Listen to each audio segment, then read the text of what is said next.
everyone.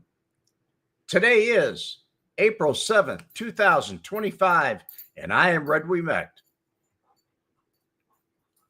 I hope everybody's fine. For those of you people that wish me a happy birthday, I say thank you very much. I'm still deleting your personal IMs off of Facebook. There's only like 180 of you. So I didn't think Facebook. I didn't think you could send that many messages, or receive that many, but I did.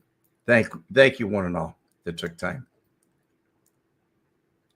Hello, Tracy. How have you been? I had a lovely birthday. Yes, I did. Go for a good afternoon. Tim, how you doing, buddy?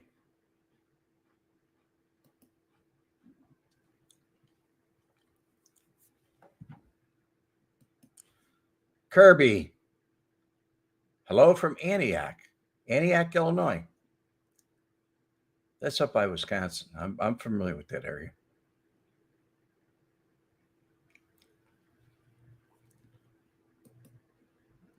Okay. Are you ready for a story? This is a story that affected my life and a lot of other people's too.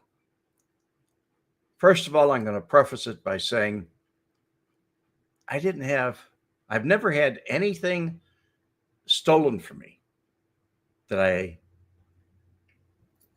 somebody didn't pay for it one way or the other.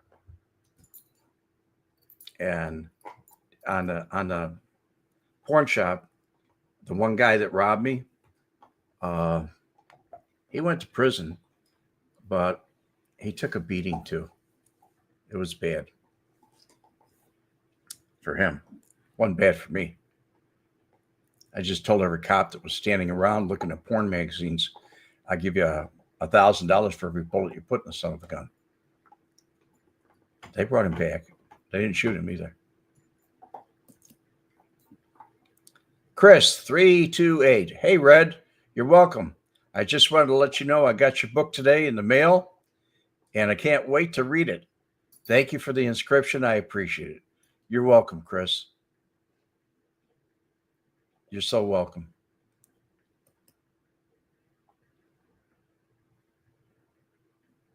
Go USA.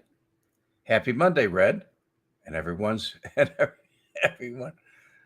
Us. Okay.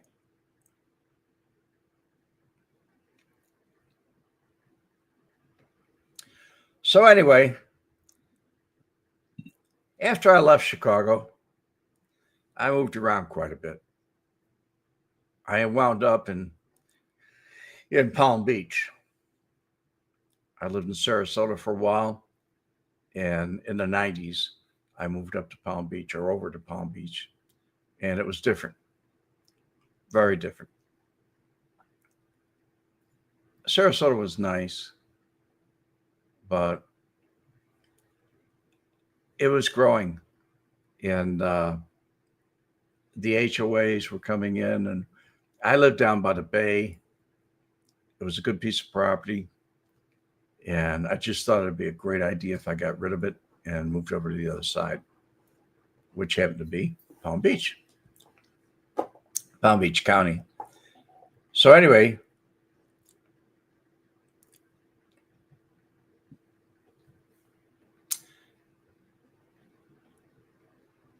I repossessed a piece of property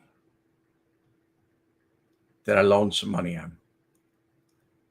Knew the guy for years. He actually worked for me in Chicago. And he stole some money from me and went to Florida and opened up a business.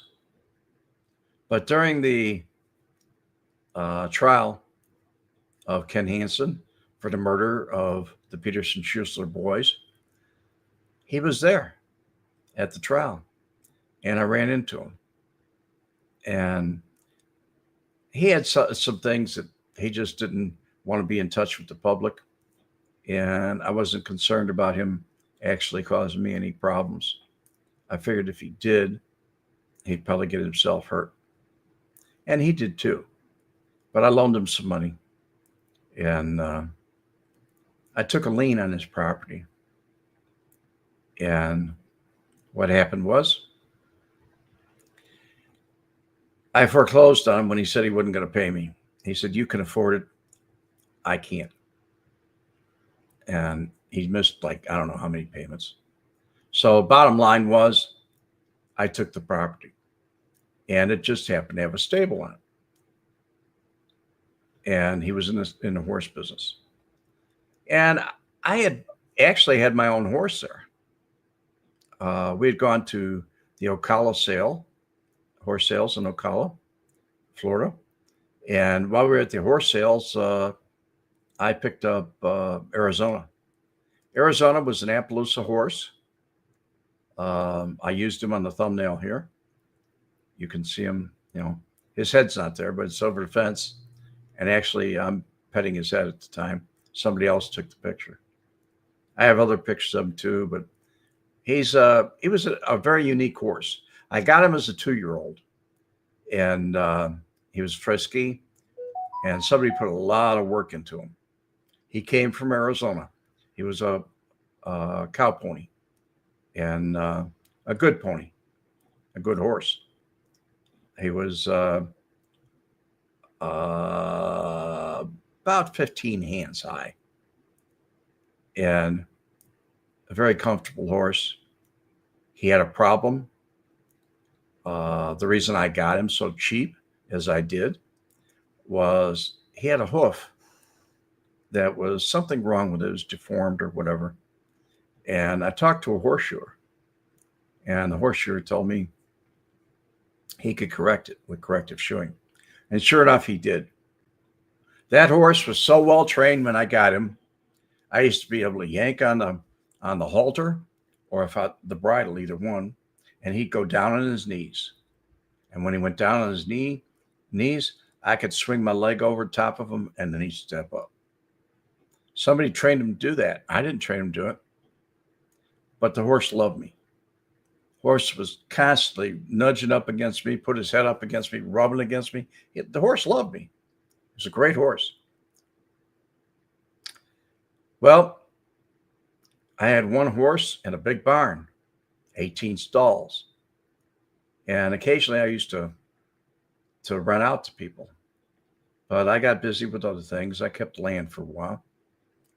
And I had a house next door to it too. But what happened was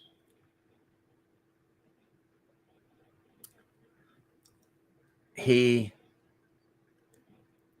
used to get up like at 6 o'clock in the morning, every morning, regular. And I just throw something on, maybe a robe, maybe just I'd walk out in my pajamas, whatever. And I would feed him. I put his feed out, and I'd take him from the barn and put him out in the turnout in a paddock. That was about I don't know, that paddock was about maybe an acre of land. He was, could run around in. He had food, he had water in there, he had everything he needed. And there was a gate that was about maybe 4 foot wide. And I'd open it up, put him in, close it up, and then I'd go home and I'd jump in the swimming pool, go for a swim. And so I get the dirt and heat off me, whatever, get started for the day. And I'd go inside, dry off, maybe rinse myself off because of the chlorine. And I had a shower outside too. But then I go over and start my day. So I was starting my day as usual, like this. And I went through this whole procedure. And when I was done, I went back over to see how he was doing, which was not normal for me. But I get back there and the gate's wide open. And I look around, Aries not there.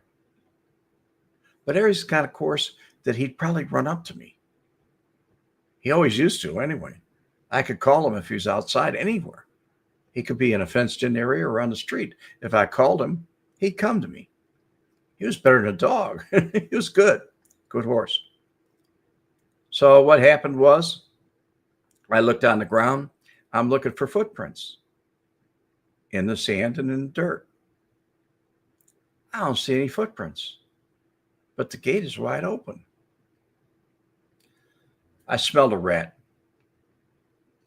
So I go inside.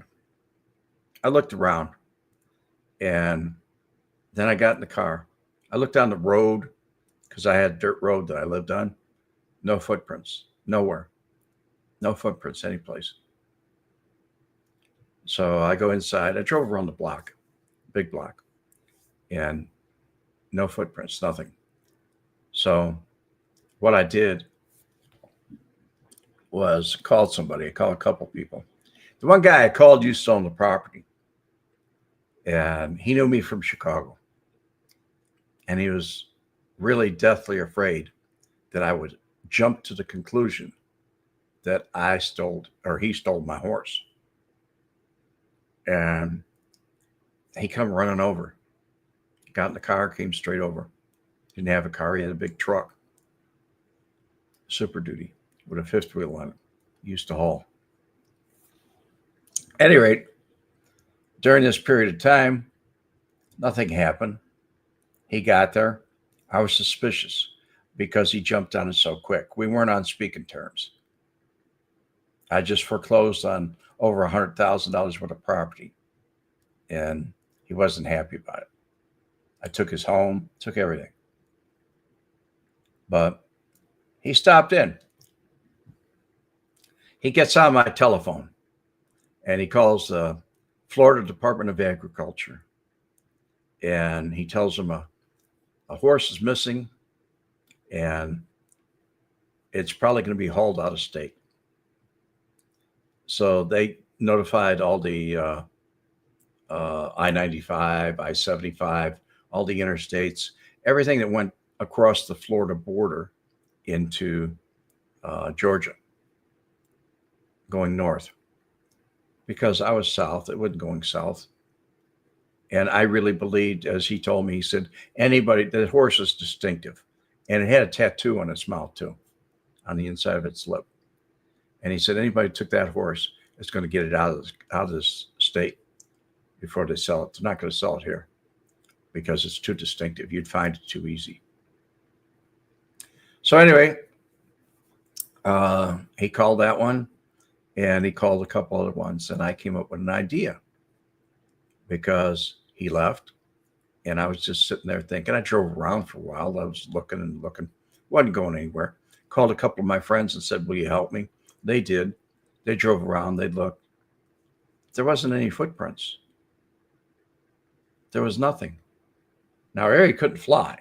He wasn't Pegasus, but he was a good horse. Fast, very fast. I used to team pen on that horse. We get disqualified all the time for banging into the cattle when we were penning them. You're not supposed to touch them. You're just supposed to hurt them. But he'd been so used to herding cattle out west that he just bumped them, and I get disqualified. So we didn't do that too often. We did a lot of other things. So trail riding, he was very good, extremely good. So I start to looking, and I get this idea. Why don't I put up signs in the feed and grain stores? And the one feed and grain store that was really big around me was called the Red Barn. It was on Okeechobee Boulevard. And the other one was on Seminole Pratt. It's not there anymore. But I went over, I took some old 3 foot by 3 foot plywood, and I painted on a sign on it. And I said, reward, $10,000. I painted this in white paint. I said, reward $10,000 for any information leading to the return of my horse. And then I put my phone number below there. By this time, it was about maybe 3, 4 o'clock in the afternoon. And my phone rings. it's Andy. I haven't heard from Andy in over a year, but I knew Andy's family, and Andy worked for me for a period of time. He's a young man, probably 23, 24 years old. He had a wife, not a wife, they were never married, but he had a child, he had a son when he was like maybe 20 years old. And his wife was or it was his girlfriend, but she was a real nice gal. And his mother was nice, and his brothers were nice. He had three brothers that were older than he was. He was the baby of the family. But one thing I remembered about Anthony, he was a thief. And he has no reason to call me. Really, no reason at all. I'd already notified the police. I gave him a verbal statement on the phone. That was PBSO. That was Palm Beach County Sheriff's Office. Actually, Rick Bradshaw was the sheriff then, and still is now. But I wanted my horse back. And people told me I couldn't get him back this way. But I did. And this is what I did, folks. I put up those signs. I got permission, and I put them in the stores. And they said, yeah, you lost your horse? Okay, hang them up there. And I had a hay and feed business too. I was in competition with these folks, but they still helped me out. I get home and the phone rings. Andy calls me, and he says, yeah, I hear you're missing Arizona. And I said, yeah, Andy. And he said, well, my wife, or my girlfriend, he was getting remarried, was over at the Feed and Grain. And I said, which one? And he told me. And that was a private guy. He did his own business. He got his hay out of New Mexico, big bales, big squares. And he was a good guy. And I said, really? And he said, yeah. He said, she was over there. And I said, I didn't know your wife was, I didn't tell him I knew he was separated from his first one. But I said, I didn't know your wife was into horses. He said, oh, yeah, she team pens. She barrel races. She does all this and all that. And I said, great. And so, I'm treating him like he's a friend. He's not. Anyway, Andy decides that he tells me, he says, I got a lead for you. And he said, I got this phone number. And he said, this guy has probably got your horse. And so I said, well, where's he at? And he said, oh, he's not far away from you. Only 2 blocks. I said, wow, that's great. And you got his phone number? Yeah. He doesn't want to talk to you right now.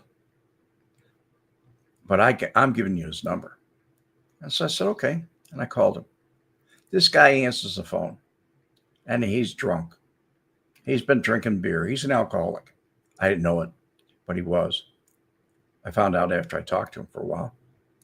And he ran out of beer. And he told me, he said, yeah, he said, I hear there's a $10,000 reward for returning your horse. And I said, where'd you hear that at? And he said, Andy told me all about it. I said, well, I got to get him back first. And so he said, well, okay, we'll get him for you. He said, he just wandered up right here, and I have horses. And he came inside, and I fed him, and I took care of him and everything. I'm thinking, hey, I fed him, 8 hours, 9 hours? I mean, I already fed him at the house before somebody took him. And I kept trying to get his address so I could go over there, and I couldn't get it. He didn't want to give it to me. He was hesitant. I don't know why, but he was. Public announcement time. It's 4:20. Jim Jager. How you doing, Jim?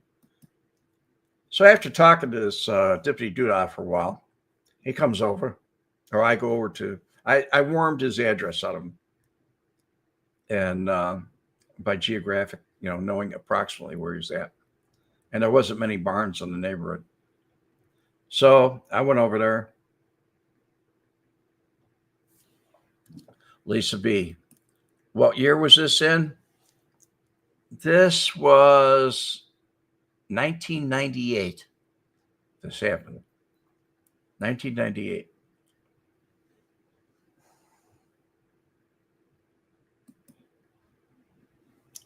So at any rate, I get over there and he meets me up at the driveway. He's got a gate with a sign that says no trespassing. And I told him I had Coggins. That's a little sketch done by the veterinarians when he gets his shots and everything. So I had my Coggins, which kind of shows all his markings and his tattoo. He had a tattoo on the inside of his lip. I don't know if you folks know about how that's done, but I'll kind of tell you and show you. I don't have a picture of it being done, but usually they take a device like this one, and when they do, it's got a chain on the end of it. And you take that chain and wrap it around the lip, and you twist the what you call it. It's a little bit painful. If you twist it too hard, you make the horse do a lot of crazy things. But you really let him know you're in control, and you hold his mouth still, especially if you're tattooing him on the lip. And Ari is tattooed on his lip. So I had the tattoo number and everything was on my Coggins, and I brought them with. It was a piece of paper folded up I got from the vet. And this guy's name was Bob. And I said, Bob, I want my horse. And he said, well, I'm not sure it's yours. And then he asked me, he said, I'm all out of beer. And I figured, what the heck? I said, I'll get you some. What do you need? I got a case of beer at home. I didn't have a case of beer at home. I was going to make a run to the liquor store, which I did, and came back with a case of his brand of beer. Had one beer with him, started talking, pretended I was drunk just like he was. Meanwhile, when I went for the beer, I called Avery. Avery was a gal that she started out by taking riding lessons from me. And her father was a pilot. They had a lot of money. And she just liked horses, period. Well, she came over. I told her to bring a saddle. I said, come over here, bring a saddle. She said, you found your horse? I said, yep. And she said, okay. She came over, put a saddle on that horse, and rode it home. I told her to. This guy was complaining. He said, what are you doing? He's drunk. And I told her I'd keep him busy. She got on the horse and left. Then after a little bit, I told him, I said, you've had too much to drink. I'll talk to you tomorrow. And just about that time, his wife was coming home. And she used to team pen. I knew his wife from over at the Posse Grounds. And I left. We put Ari in his stall, and Arizona was his name. And we called him Ari for short. And Avery was very fond of that horse, very, very fond of it. And we went back in my car and got her car. So now we had everything out of there. And she stayed with me about an hour or so. We checked him over, his feet and everything else. And the mystery was still there. How did he get from point A to point B? And I didn't know. I wasn't home maybe 15 minutes and the phone rings. This is the middle of the night. It's like midnight. It's Andy. And Andy says to me, I hear you got your horse back. And I said, well, good news travels fast. And he said, yeah, you got your horse back. And he said, I'll be out to see you in the morning. And I said, okay, Andy. So Andy came out in the morning. And it was later in the morning, probably around 10 o'clock or so. And I was through with my chores and everything else. And him and his new girlfriend showed up. And I had somebody there. I called a couple people and said, I want somebody here. I want a witness here. So a friend of mine, Bill, came and he looked at the ground and everything else. And he said, you know, he took that horse, don't you? And I said, yeah, I just don't know how. And he said, well, he's coming out here looking for $10,000. And I said, yep, he sure is. He said, what are you going to do? I said, you'll see. And I met Andy over by some hay trailers I had. And his wife was there, girlfriend rather. And we kind of separated the two of them. Not so it was very obvious, but I was talking away to Andy. He was telling me how lucky I was that I had a friend like him. And Bill was talking to his girlfriend. And they finally came over by us. And Bill knew what to say. He said, boy, you're really lucky. She, was over at the feed store and she saw your number and gave it to Andy. And she said, I've never been to that feed store in my life. I don't like horses. I don't barrel race. Where'd you get those ideas? And I said, well, he got them from me. And she said, where'd you get an idea like that? And I said, from Andy. That's what Andy told me. Well, Andy kind of looked at the ground by this time. He said, no, I didn't say that.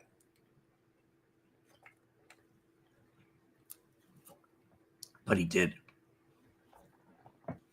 He said, well, we got to get going. I can really use that money now. I said, okay, let's go up to the house.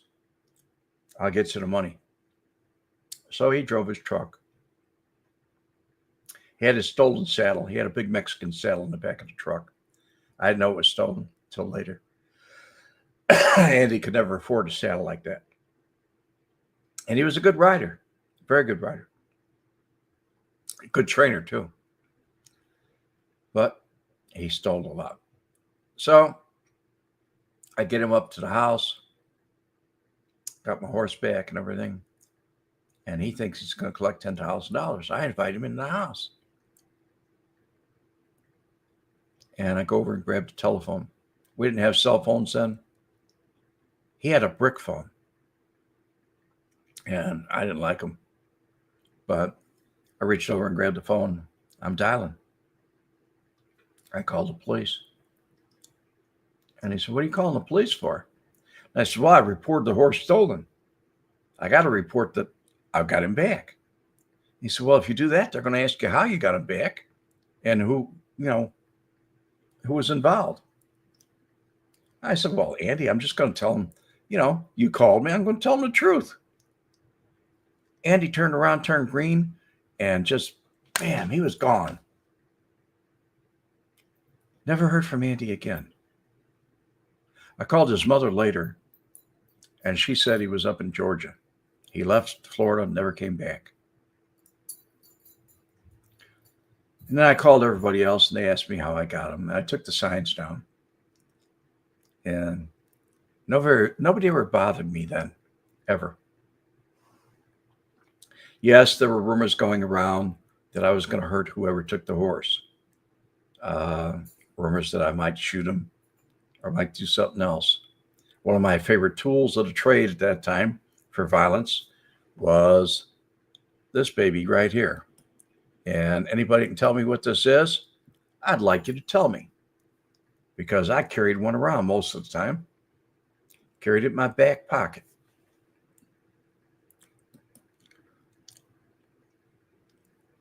Nobody seems to know what it is, huh? Well, it's a kind of a blackjack, but it's not really a blackjack.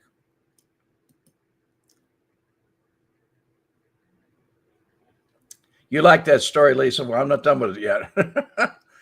It's kind of a blackjack, Scott H., but it's really not. It's called a SAP, S-A-P, if you look it up. Yes, It's a sap. And I'll tell you what, it's one of the best weapons you can have. I think they're illegal in a lot of states. But a sap is a weapon that you see that little loop on it? You put your hand inside that loop so it doesn't get away from you. And when somebody reaches out to punch you or something like that, or violence, you snap it. You go like this. I'll show you in a second.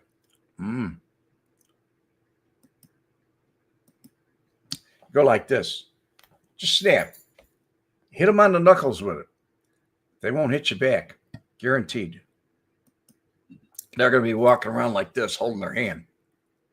And if you get close enough to them, you hit them dead square in the center of the chest, and they're going down. Never hit them in the head.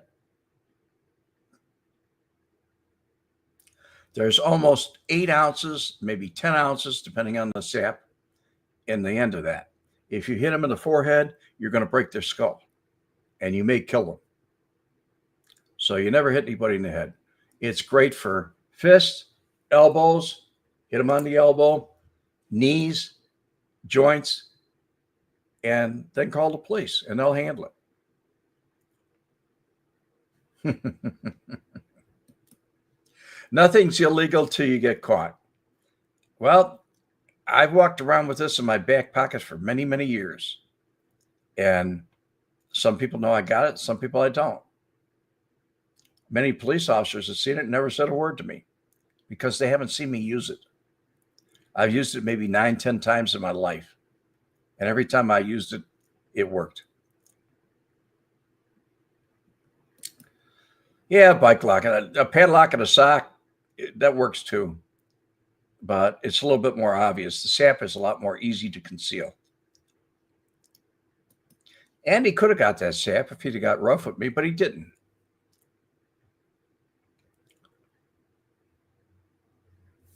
Pimperoni, what are you saying here, guy? And won't hurt your knuckles like a punch, right? No.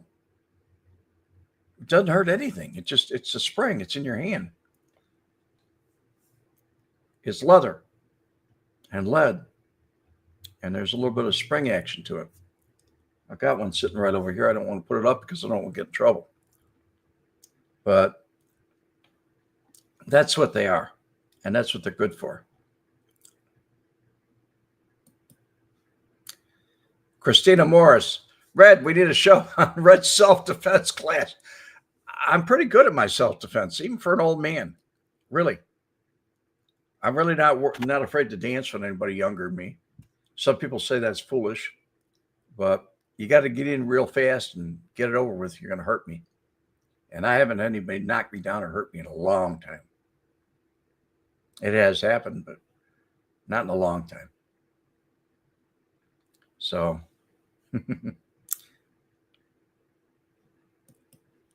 Lisa B, learning all kinds of stuff. Yeah. I figured a lot of you people wouldn't know about this. When I told Adam about the sap, he said, "Oh, come on, you're joking." And I said, "No." He had to go look it up. We did one on Mob Vlog together. It was really a joke. And that was a blackjack. We were talking about Kurt Hansen, and he carried a blackjack.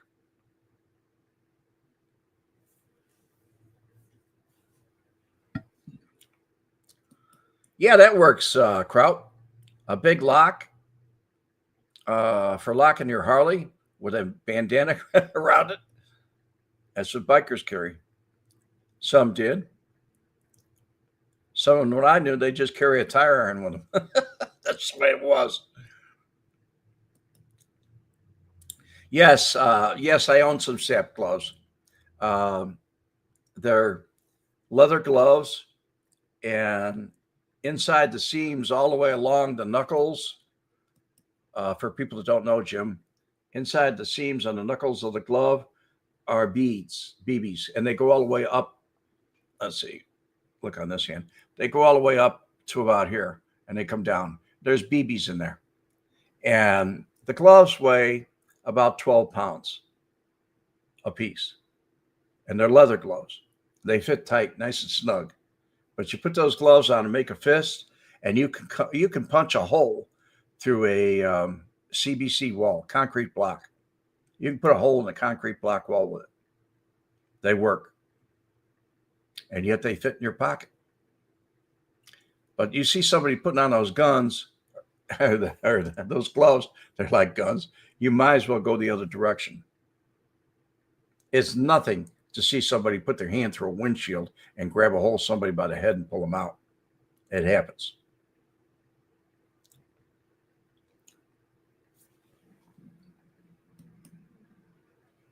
Correctional officer, Red, I made it my point to use SAP gloves when I worked as a member of the Orange Crush for Illinois Department of Corrections. I think that's what you're talking about. And a lot of these correctional officers did have gloves like that. A lot of them had SAPs too. That's the way it was back in the day. I guess I'm stuck back in the day, but nobody expects that. I also have a real taser. It shoots about, it's on wires and it shoots about 18 feet. However, if I tase somebody or I fire it, it's a cartridge. It explodes. And I have to have a police report on why I fired it before I can get another cartridge.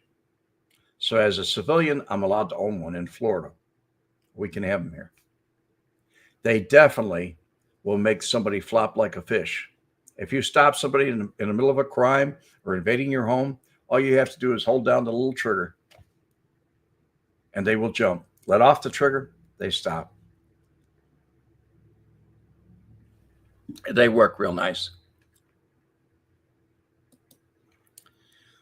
Scott H., I have a piece of metal pipe filled with my BBs in your car. That works too.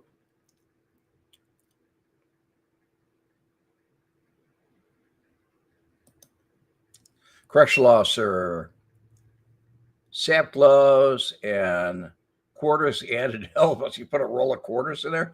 Man, that's rugged, man.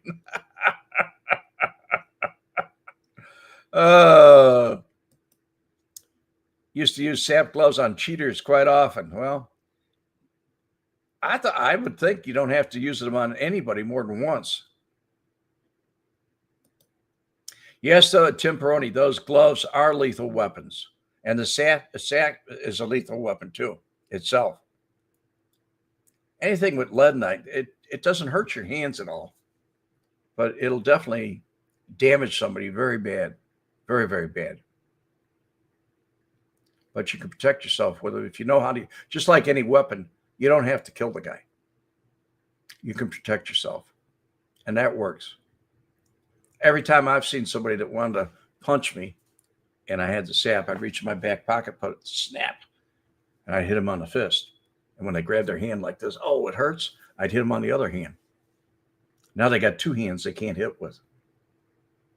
And while they're calling me names and telling me what they're going to do to me, because they always say they're going to kill me, that's when I'm snapping their knees, their kneecaps. And then they're down on their knees, holding their hands. And I call the police. Yeah, that's the old time weapon, the steel toe boot. That works. That works. But anyway, I got Arizona back. And Arizona lived a good life, a very good life. When he was about 15 years old, I think he was 17, I really didn't have the time for him anymore. But every time I came in, he would go running up to the fence. That picture on the thumbnail is him up by the fence. And he'd stick his head over the fence. And he'd wait for me to come over and pet him on the neck. And when I would, he'd put his head over my shoulder and he let all the air out. He'd go, that horse loved me. So I knew I couldn't take care of him anymore. I wasn't riding him like I should have. And what I decided to do was sell him. But he was worth so much money, so much training went into him. That horse could jump. He'd jump over girders on the side of the road, go down a hill, go through the swamps. He'd stomp on snakes. He was good about everything. So I had to find somebody that loved him. Well, there was an old man that used to come by. At that time, he was an old man to me. Now I'm an old man to him. He's dead. But he used to come by and he used to feed my horse apples all the time. And I was always concerned that he might poison the horse. And I used to chase him away. I found out through a third party that he was a doctor, had money, retired. His wife was a doctor. They had money. She had money. And he wanted that horse real bad. So I called the third party where he used to rent horses to ride because he'd go out every weekend and go on a nice horse. He wanted a nice horse, but he always wanted that horse for himself. So I called up. I only paid what I paid for that horse. I only paid like $300 for that horse. And I was offered several times. I was offered $2,000 for him, $2,500. Turned it down. But I figured he was worth about $10,000. And I called up the guy. He said, "No way you're going to get $10,000 out of that horse." And I said, "Okay." Called me back a few hours later. He said, "Will you take $7,500? I said, "That depends on if he's going where I think he's going." And he said, "Well, I got a doctor here." And I said, "Yeah." He used to come over and feed him all the time. We talked. And he hooked up his rig to a trailer, brought the trailer over, loaded up the horse, gave me $7,500 in cash, and drove the horse away. And I said, "Is it okay if I visit him?" He said, "Anytime you want." And occasionally I would stop in and see how he's doing. The last time I saw him, he was 100% white. He got very old. His hips were showing. He had a sway back on him. He was in bad shape. Then I didn't want to see him after that. And then I moved up here. So that's what it was like. That's my story of Arizona. There's a picture of him on the wall here. And he's just always in my mind. Avery, I'm still in touch with. She doesn't live in Florida anymore. She lives in South Carolina. Her father passed away. He was the airline pilot. Not airline. He was a private jet pilot for a family. And they had a lot of money. But her parents are passed away now. And she's up at the homestead in South Carolina. And we talk every so often. So that's my story. Lisa B., beautiful story, Red. It's a true story. All my stories are true. My stories are not baloney. They're not AI generated. These are really stories that are true. Was it exciting at the time? My heart was beating a mile a minute. I was so sure somebody stole that horse. I was never going to get him back, but I wanted to do it. And I did it. If anything I had in my life, I was determined. I was determined to do anything I wanted to do. Lovely story. Thank you, Christina. Thank you so much. Lisa B., I know you love your stories. I do. You love the stories, yeah. Thank you. Thank you, Lisa. Great memories. Yeah, they're all memories. My life is a lot of memories, even though I'm having things happen today. I met some young people today. I have some young people that are friends, but they have children that are in their 20s. And I met them and they're great people. They were looking at a boat. And I said, "Heck, I got one here you can have. And I'll give it to you for the right price." And I did. So I'm getting rid of things that I really don't use.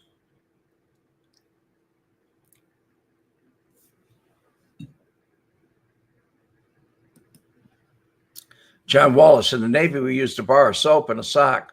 Well, that's what we did in the Marine Corps, too. If you saw a Full Metal Jacket, you saw, I forgot what his name was, but he wasn't allowed to eat jelly donuts. And they gave him a blanket party where, people held down the blanket and everybody put their soap in a sock and went by and they whammed him on the belly with it.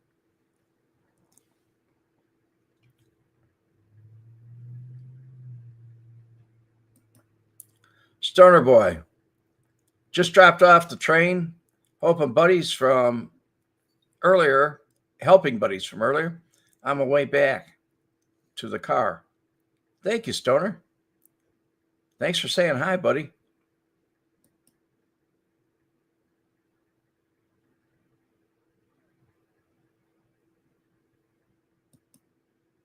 Buds.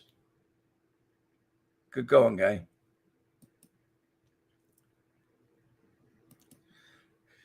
Tim Peroni, there should be a movie made about your life.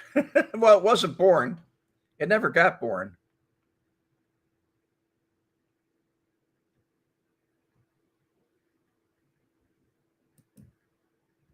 Jim Jagger, hey, Red, have you owned more dogs and horses in my life? Actually, I've owned more horses, a lot of them. I've had a lot of horses. I had some quarter horses. I had some race horses, some thoroughbreds. Um, I've had saddle horses. I've had all different kinds of horses. And Ari was just, he was special. He was more than a horse, he was a pet. Jim Magnifici, we had quarter horses, a quarter horse queen, and $52 million from our city over 20 years. She got a 19-year sentence when she got unfortunately released during COVID 7 years ago. Okay.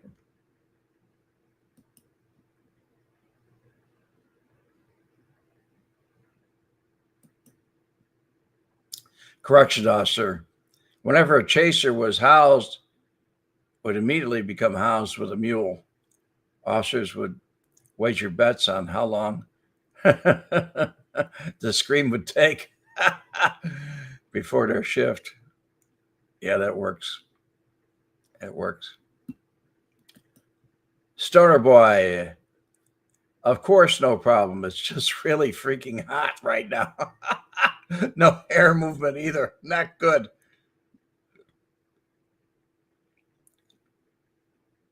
Tulsa, Stoner Boy's in Tulsa,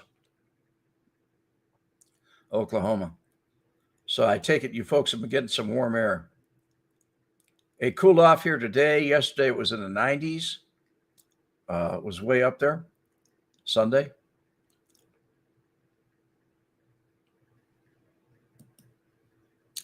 Dogs can't be owned. They choose who they will live with. Is that what you do, Duke? Do you choose who you're going to live with? Come here, baby. Duke or boy. Come on. Come on up here, my daddy. Did you choose me? Huh? This is my Duke. And right now, he's wagging his tail, and he just wants me to love him.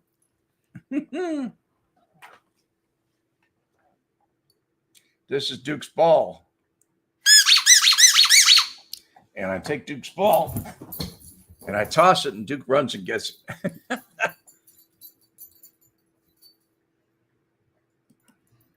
Big Mo, how you doing, buddy? Yes, because dogs bite who they did not choose. Well, he ain't never bit me. Come over, big guy. Come here. Come on. He's never bit me, and I don't think he ever would. As a matter of fact, when we've had some arguments, he'll lay up on his back and put his belly in the air. He's a good boy. He's getting big. Getting real big.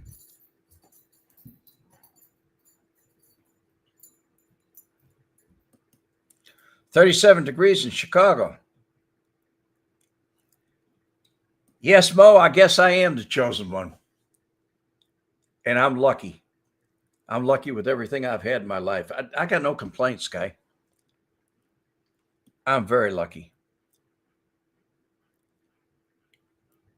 Lisa B, it's 4 degrees and raining in New York. I don't know what part of New York are you in New York City?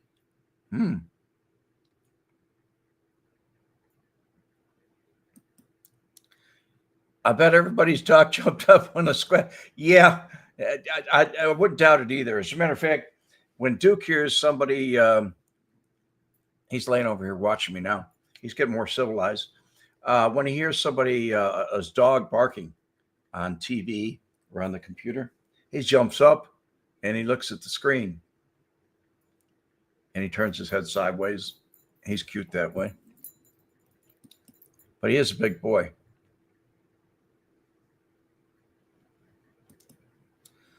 Correction officer, Red, I didn't forget barbecue season's right around the corner. Neither did I, guy.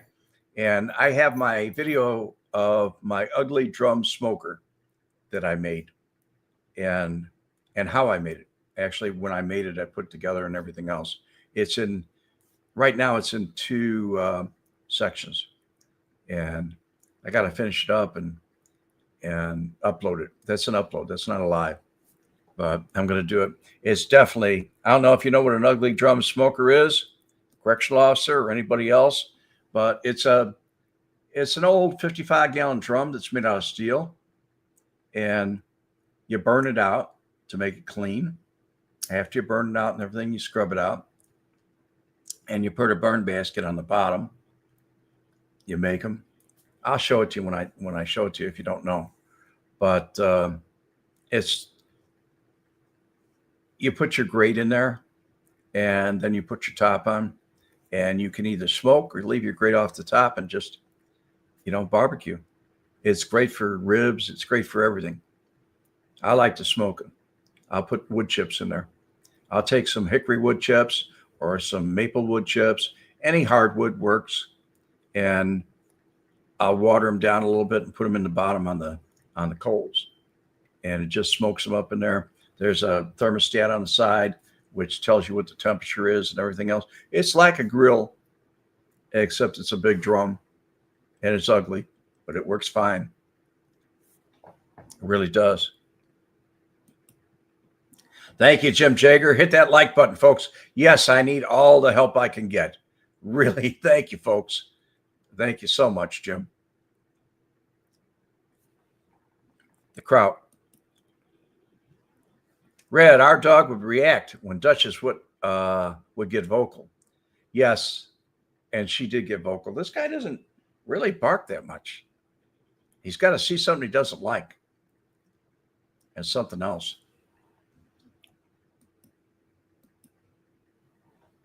Red, that's awesome. I'm a backyard grill master. You love drum smokers. You do a 55-gallon barrel and a Weber Ranch kettle soon. I also have a custom smoker being made. Well, I decided to make one myself, dude. And it wasn't that hard.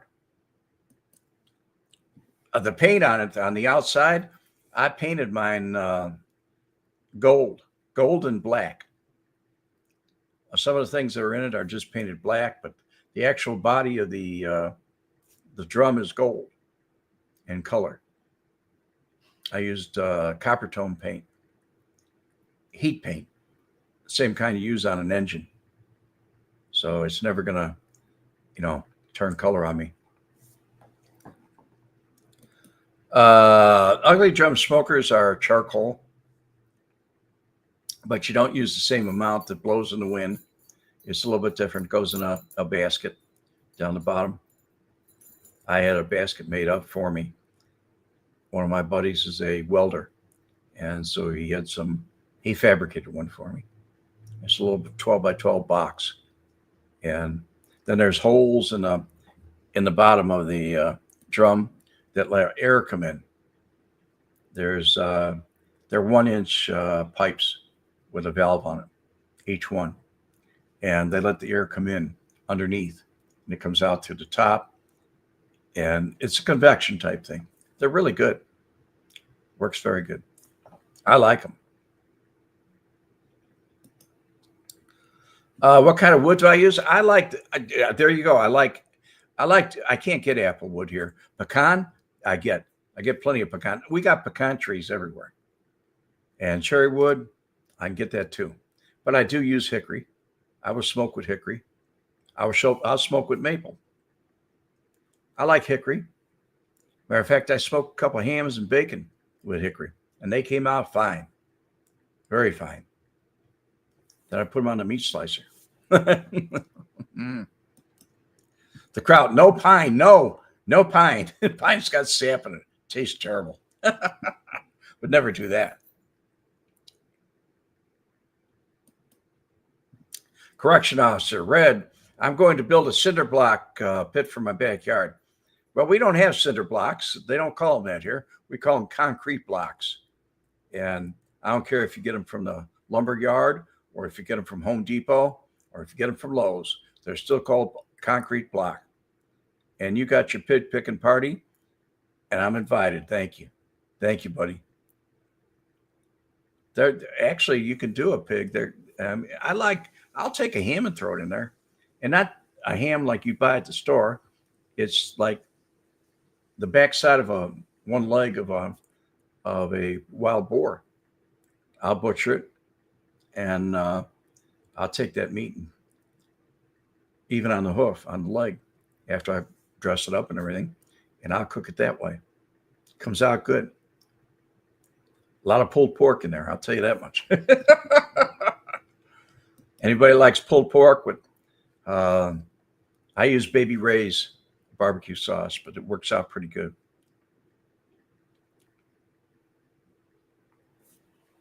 George Wilson, everybody's got taste here. You like Farmer Vincent's hickory smoked meals. Little sister Ida has some fabulous recipes. Well, I do too. I like certain things. We all like something. Yes, I have done a brisket, and it came out delicious. It fell apart. I went to cut it, and it fell apart. It was so good. It was a slow cook. You said a long cook. It was a slow cook. You keep it on I also took a can of water and put it in there so that it would be moist. I wanted it very moist. I took an old pineapple can of pineapple juice, and it was cleaned out, and I just put it in the bottom, put it in water. So anyway, folks, I want to thank you all very, very much for coming by and listening to my story. I hope you enjoyed it. And until next time, it may be next Monday, or maybe we'll have a show here Wednesday. I'll get Adam to do a show Wednesday like we did last Wednesday. He was kind of disappointed because not that many people showed. So have a great day. God bless you. And Red We Met, out. The combination of the videotapes and Ouimet's testimony resulted in the conviction of 2 men on extortion charges. One of them was Frank Schweiz, known in syndicate circles as the German, a feared mob terrorist and a suspect in a number of gangland murders. He was described to me by other outfit individuals as the most feared hitman. And as he said to me, my reputation precedes me, son.